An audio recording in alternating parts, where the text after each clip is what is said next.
शांताकारं भुजगशयनं पद्मनाभं सुरेशं विश्वाधारं गगनसदृशं मेघवर्णं शुभांगं लक्ष्मीकान्तं कमलनयनं योगभिर्ध्यानगम्यं वंदे विष्णुं भवभयहरं सर्वलोकैकनाथं सर्वलोकैकनाथं। कल भी हमने श्री भगवान के द्वारा भगवत गीता के शुभारंभ में अध्याय संख्या 2 की श्लोक संख्या 11 पर चर्चा की थी। असोचनन वसोचस्तुम प्रज्ञावादान सभा से गताशून स्नान सोचंती पंडिता। इसी पर जो आज का शेष प्रवचन है वो आधारित है। श्री भगवान ने आगे कहा, अग्रिम रूप से ये कहा कि प्रज्ञावादांश भाससे, अर्थात बुद्धिमान पुरुषों की तरह तू बात कर रहा है। श्री भगवान ने अर्जुन से ये बात क्यों कही कि तुम बुद्धिमान पुरुषों की तरह, बुद्धिमान लोग जो से बातें करते हैं वैसा उसी बात कर रहे हो। इसको समझने के लिए अर्जुन द्वारा पूर्व में कहे गए वचनों पर दृष्टि डालनी चाहिए। अर्जुन ने कहा, मैं लक्षणों को प्रतिकूल देख रहा हूं, स्वजनों को मारने में, उनकी हत्या करने में अपने कल्याण का आभास नहीं करता, हमारा कल्याण उसमें नहीं है। इसलिए जो सगुण है वे विपरीत प्रतीत होते हैं। राज सुख के लोभ के लिए मैं स्वजनों की हत्या करूं, ऐसा मेरा कदापि विचार नहीं है। वो इसलिए है कि कुल का विनाश हो जाएगा इस युद्ध से, तो उससे सनातन कुल धर्म नष्ट हो जाते हैं। सनातन कुल धर्म और जात धर्म के विनाश से कुल की स्त्रियां दूषित हो जाती हैं, और कुल की स्त्रियां दूषित होने पर वर्ण संकर उत्पन्न होता है, जो कुल घातियों को, कुल को नरक में पहुंचाने का कारण होता है। ऐसे व्यक्तियों का अनियत समय तक नरक में वास होता है। त्रिलोकी का शत्रुविहीन राज्य प्राप्त हो जाए, फिर भी मैं स्वजनों को मारना नहीं चाहता, उनकी हत्या नहीं करना चाहता। श्री भगवान ने अर्जुन के उपरोक्त शब्द सुने और उनके भाव का चिंतन किया, और उसी के स्पष्टीकरण में ये कहा कि जो तुम कह रहे हो वो ऐसा प्रतीत होता है कि बुद्धिमान पुरुष कोई बोल रहा है, बुद्धिमान पुरुष अपने भावों की अभिव्यक्ति कर रहा है। मनुष्य की बुद्धि सीमित है, उसका शास्त्र ज्ञान, लौकिक ज्ञान, पारलौकिक ज्ञान भी सीमित है। इसीलिए मनुष्य को सर्वथा अपूर्ण कहा जाता है। क्यों कोई व्यक्ति एक छोटे से जीवन में कितना कुछ जान पाएगा, जब मृत्यु हो जाती है तो इस पर एक जन्म का ज्ञान और उसकी जानकारी समाप्त हो जाती है। जैसे ब्लैक बोर्ड पर एक विषय के अध्यापक लिखते हैं और दूसरे विषय के अध्यापक उसे मिटा देते हैं। इतिहास वाले शिक्षक ने जो लिखा वो गणित वाले शिक्षक ने बिगाड़ दिया, गणित वाले शिक्षक ने जो कुछ भी ब्लैक बोर्ड पर लिखा वो विज्ञान वाले शिक्षक ने बिगाड़ दिया। जिस विषय का समय है उसी विषय का अध्यापक है। इस प्रकार हमारे जीवन में ये सब सामान्य रूप से चलता करता है। हमने एक जीवन में इतिहास पढ़ पाया और हमारी मृत्यु के पश्चात वो स्वतः समाप्त हो गया।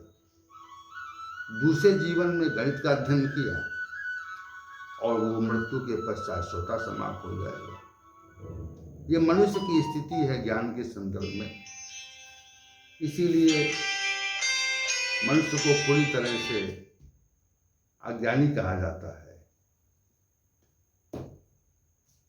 और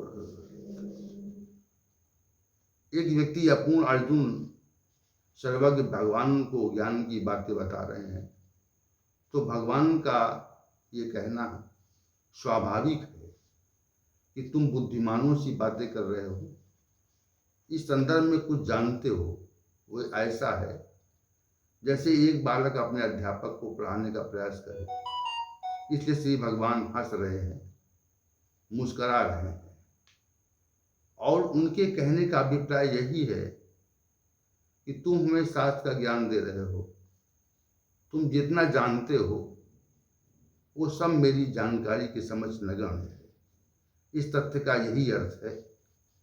श्री भगवान ने जो ये कहा कि तुम पंडितों की सी बातें कर रहे हो, उनके कथन का यह अभिप्राय है कि तुम मेरे ज्ञान के समझ बहुत सीमित ज्ञान वाले हो, फिर भी मुझे शास्त्र ज्ञान की शिक्षा दे रहे हो। इस स्थल पर धर्म संगत युद्ध ही कर्तव्य है, और तुम इस कर्तव्य से विमुख हो रहे हो, तब पीड़ितों पंडितों की सी बातें कर रहे हो।